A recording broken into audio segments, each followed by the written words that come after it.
well, what makes us human? What is that human element? What is that component? Now, maybe they say emotion, but then I might say, yeah, but are we really good at controlling emotion? Not often. What about empathy? Well, I can show you how AI can mimic that. So are we good at that? Think AI can mimic empathy? I've done it in my presentations. I've used Pi as an example, and I've been on stage and talked to Pi live and said, hey, I'm really nervous. Talk me through this as a test. It's a mimic, but a lot of people who are lonely and alone will feel like they need it. Oh, it sounds like a couple of movies that they've had.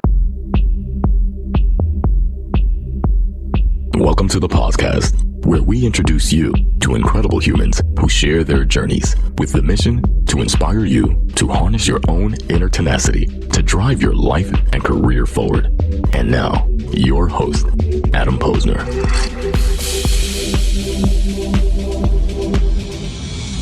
All right, we are back here as day one continues. Actually, as day one comes to a wrap, there's a lot of behind the scenes that people don't see. The guest doesn't just come and sit down. This isn't the first time we're meeting here, but Mitchem, welcome to the podcast. Man. Hey, thank you. Appreciate having me. Thanks. And I love talking shop, and thank you for spending some time with us. Thank you to our friends at Fountain for making the introduction and facilitating this conversation here. And we have a lot to unpack. Okay. But let's start the stage first. I'm a recruiter by trade.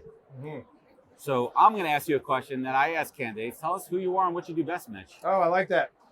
So what we do at the Hive, I'll explain in a second. But my background started in basically three essential areas. First was entertainment. I actually came to Chicago many years ago and created an audience interactive show. I wanted to be a performer. Cool. Studied at Second City. Really about to go there, yeah. Yeah, really got my teeth sharp around entertainment, audience interaction, engagement, kind of that human element. Yeah. And then I went, after that, I did that for many years, and then went to Universal Studios, put up a show there, audience interaction called Comedy You Can Dance To, super successful. But then I got recruited to go into learning and development. Seems like a weird switch, but... No, it seems logical. They needed a conference person, someone who could go in, entertain while doing training. So I did that for many years. I ended up moving through that company.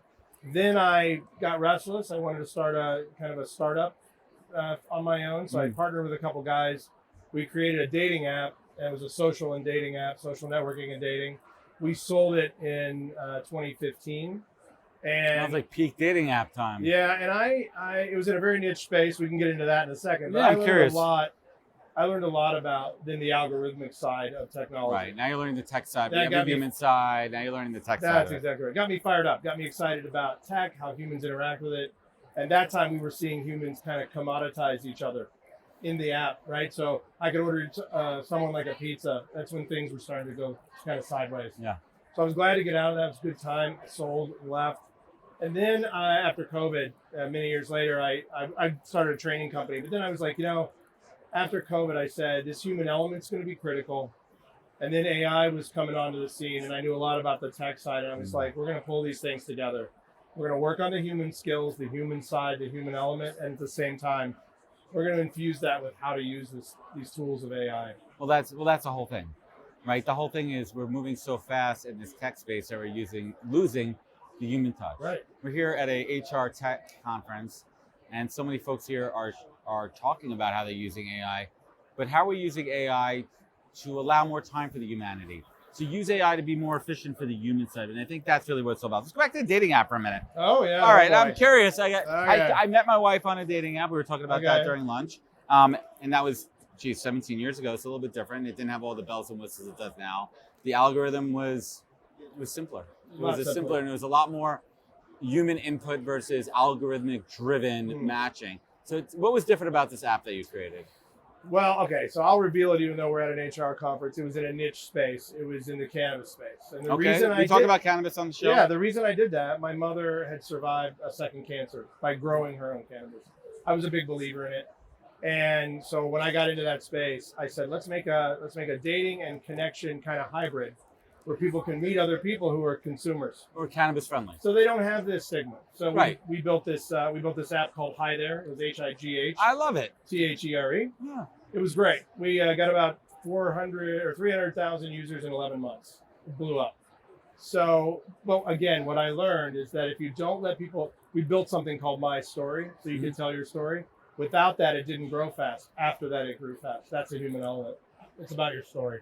Interesting. What was one of those early mistakes you made during that app building that you kind of learned the hard way? The first mistake was I thought people would flock to it.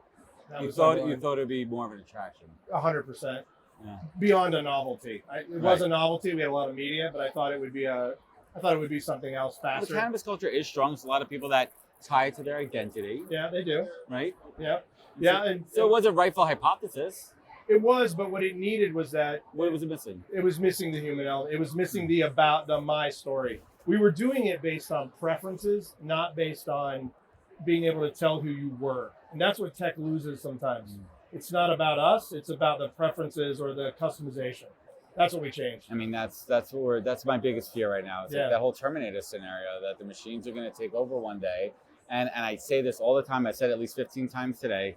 Use tech and AI as a tool and not a crutch. Right. Use it to give you more efficiencies. Use it to give you data, to be more creative, to give you more time to be productive in other ways. So you sell the app.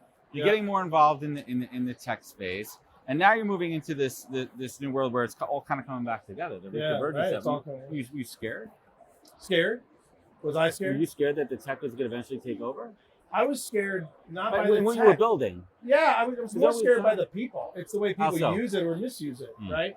It's not really about the tech is just neutral. I mean, it's just technology. It's in the hands of a person. Right. You know, you've got some people that are on a dating app, as an example, that are using it because they're trying to meet someone, really, for a relationship. But you have other people that are they're commoditizing their way through a Saturday. So that, you know what I mean? Yes, I gotcha. Swiping for speed. And so it's how the person uses it. Like I always say, it's just a tool. Like you said, it's either a hammer that you put a picture up or it's a hammer you break a window with, but it's still a hammer. Yeah, let's talk about the COVID period from a technology perspective. Yeah. It forced a lot of us inside these bubbles. Yeah. And an over reliance on tech, and it's one of the things that really obsessed me, among other things, during the pandemic. We saw a lot of silver linings and innovations that came from that. Sure. Yeah. I think that crisis spurs innovation.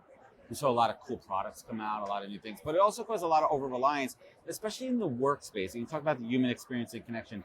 What's your take on the good, the bad, and the ugly of how work from home, remote work has affected us? As you've been there, done that. You've lived in the time of back in the day when people used to go to work together, right? But where have we lost that human experience in the work perspective? Yeah, I think what we've lost the most is the understanding that necessity to build a community in a business is so critical for everything. What we did was with COVID, you were able to treat your job like just that. Right.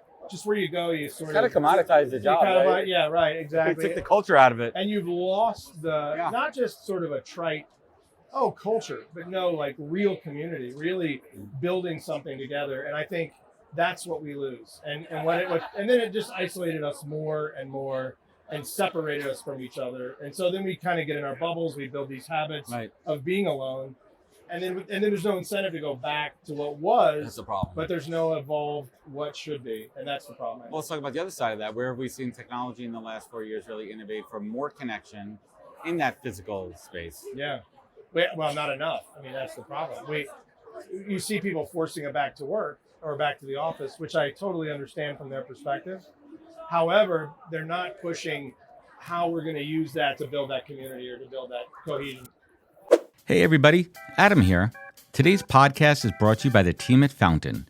Fountain is your full-service, frontline workforce management platform. I have to tell you, Fountain's offerings are some of the most robust I've seen from any product in the space. They offer full solutions for recruiting, hiring, and retention. They are truly a one-stop shop focused on the frontline workforce. They also create informative content using their data.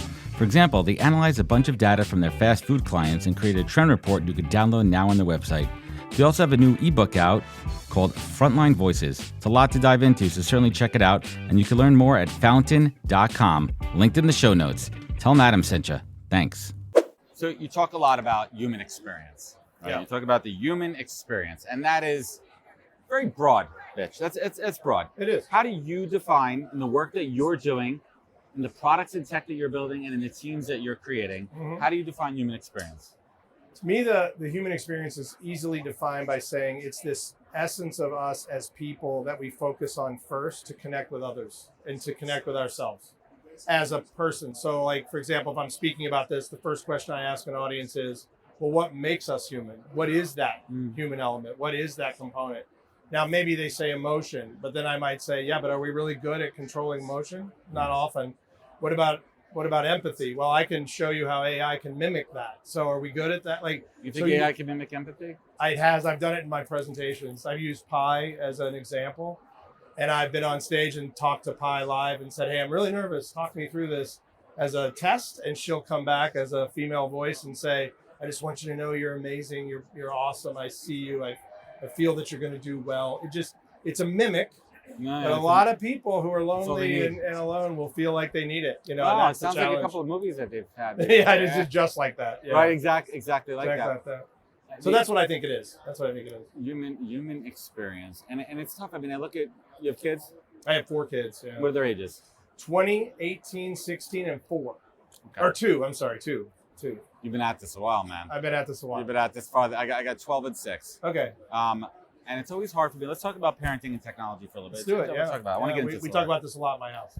So it's interesting. I'm guilty as charged, my wife and I, at times, of sometimes using the iPad as a crutch with my 6-year-old because I'm tired. I need a break. Yeah. And we've seen the negative results from that. And we've really done a lot of work to get him off of the crap box, I call it, the brain rot. Right. There's some games he plays that are great. He's learned some spelling on there. He's learned math on there. And I'm fine with that type of programming. And there's also some really cool games that he plays that may not look educational in it, but he's learning stuff and he's learning words. The part that bothers me is the YouTube rabbit holes, and we've done our work on that.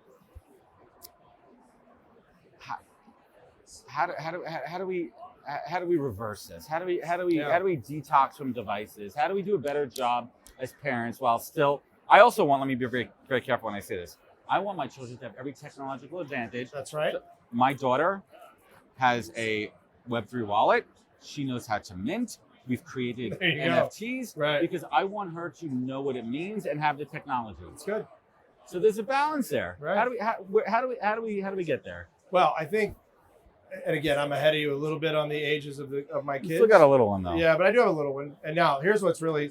Let's frame this a couple ways. Yeah. First of all, my little one, who's 2, will never know a world where AI does not exist. We have to get our heads around that. The same thing with our kids. We'll never know what cell phones were. Correct. Right? We had a landline. I had to learn that a typewriter. Exactly right. But when I look at my teenagers and my college student son, and my daughter's about to go in college, I'm seeing something very different happen at the Gen Z level. A lot of them are buying digital cameras. They're not using their phone. They want records. They want record players. Yeah, I love it. They're starting to pivot. And I think what's happened is, to your point, we all gave them technology. I think in a large part, they're starting to burn out on it. And I actually see they're going to use AI, in my mind, as a tool behind the scenes to augment their lives, to make them smarter, faster, better. But they're seeking authentic human connections. They're seeking experiential. I see it in those older kids that I have, and they are craving authenticity in their reality. And so they are pulling off of their tech. I think it's actually the adults that are using it way more. Those young folks are sick of it. They're getting sick of it. I think we've gemmed it. And you make an interesting point because we sit here and they're native to it and they're getting burnt out on it. Right. We're not because it's still new to us. They don't know anything different.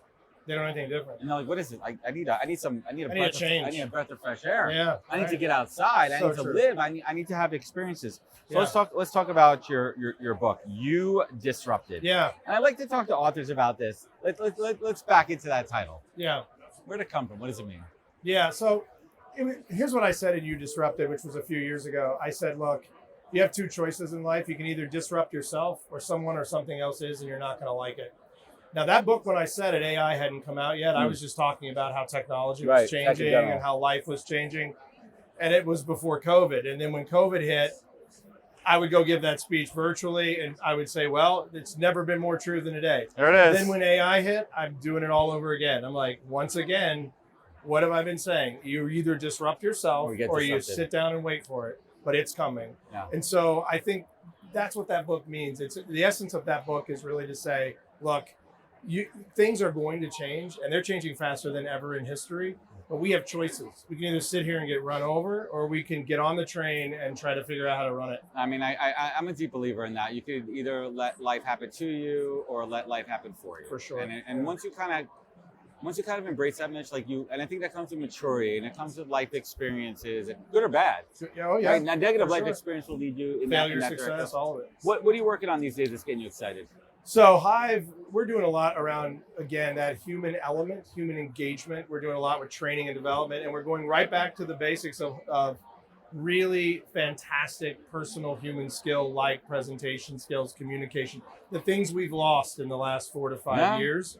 We're bringing those back really strong. We're also rolling out enormous amounts of 2 to 4 hour workshops. They're all focused on how do I take AI, use it as a tool in my business? By the way, which tools against which opportunities, so I'm not running crazy. And then how do I also make sure I imbue that human side so we don't lose each other in the process? And so we don't just act like we're the smartest people in the room just because we're using AI. Well, what are you doing differently? Like, how do you keep someone's attention for 4 hours?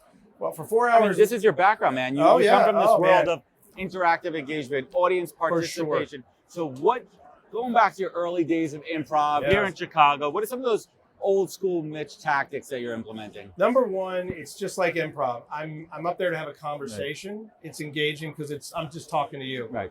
When I get on stage, when I'm speaking, when any of our team is speaking, we're talking like we're talking to one person, not an audience, because we have to also always make it feel like it's personal. I want to make it feel like it's you and me in the room, so then you relate to what I'm saying. And how do you do that at scale? You just have to always focus like it's just one person, and then you talk with authenticity and you talk with total clarity. And when I teach people how to do that on my team, they're able to walk in the room and build rapport instantly with a whole crowd because it's that human side. It's like, look, who I am when I'm talking to you is who I am when I talk to my kids, and it's who I am when I'm on stage. It's all the same. Consistency in your authenticity. And I think that's a big 100%. Message for everybody out there. 100%. Yes, you tailor your message for your audience. Always know who your audience is. Always. Mitch, what's keeping you up at night these days?